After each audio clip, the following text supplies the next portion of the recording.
Dear students, आज हम बात करेंगे physical significance of critical pressure ratio. Critical pressure ratio का हमको पता है कि जो थ्रॉट का प्रेशर होता है और जो इनलेट स्ट्रीम का प्रेशर होता है, उन दोनों का जो रेशियो यानी कि जो दोनों की वैल्यू का अपॉन होता है वो क्रिटिकल प्रेशर रेशियो के नाम से जाना जाता है। तो यहाँ पे हम फिजिकल सिग्निफिकेंस की बात कर रहे हैं कि उसका कितना इंपॉर्टेंस है। तो जैसा कि आप दो डायग्राम देख रहे हैं यहाँ पे बने हुए हैं, डिस्चार्ज प्रेशर रेशियो कर्व का बना हुआ है, दूसरा कन्वर्जेंट नोजल सेक्शन का बना हुआ है। तो दो वेसल्स हैं, यानी कि दो कंडीशंस हैं यहाँ पे। एक वेसल ए है, दूसरा वेसल बी है। तो दोनों वेसल को कंसीडर करते हैं। सबसे पहले हम बात करेंगे, तो जैसा कि आप डायग्राम में देख रहे हैं कि पहला जो डायग्राम बना था वो डिस्चार्ज वर्सेस प्रेशर रेशियो का है। तो प्रेशर रेशियो में भी हमें ये देखना है कि क्रिटिकल प्रेशर कहाँ पे आ रहा है। तो क्रिटिकल प्रेशर वहां पे आएगा जहां पे कि मैक्सिमम डिस्चार्ज होगा। मैक्सिमम डिस्चार्ज के बाद प्रेशर जो वैल्यू है, यदि आप उसको फर्दर रिड्यूस करेंगे तो बहुत ज्यादा फर्क नहीं पड़ेगा।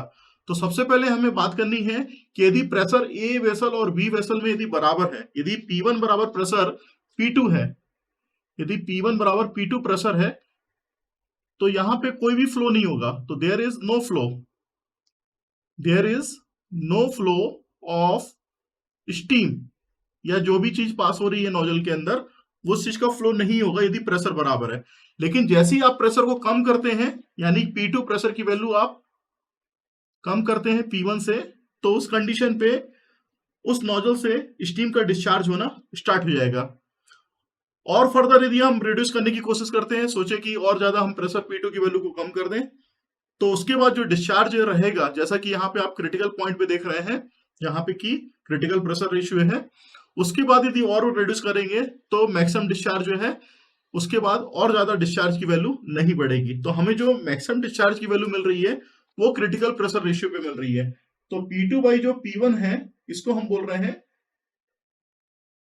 Critical pressure ratio. और इसको दूसरे वर्ड में इस तरीके से बोल सकते हैं,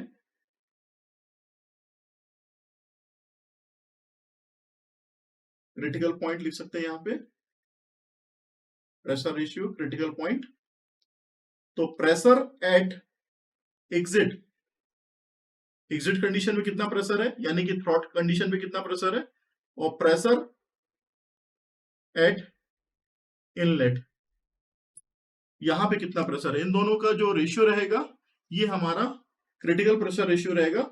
और इसी क्रिटिकल पॉइंट पे हमें मैक्सिमम डिस्चार्ज मिलेगा। तो ये हमारा फिजिकल सिग्निफिकेंस है क्रिटिकल प्रेशर रेशियो का।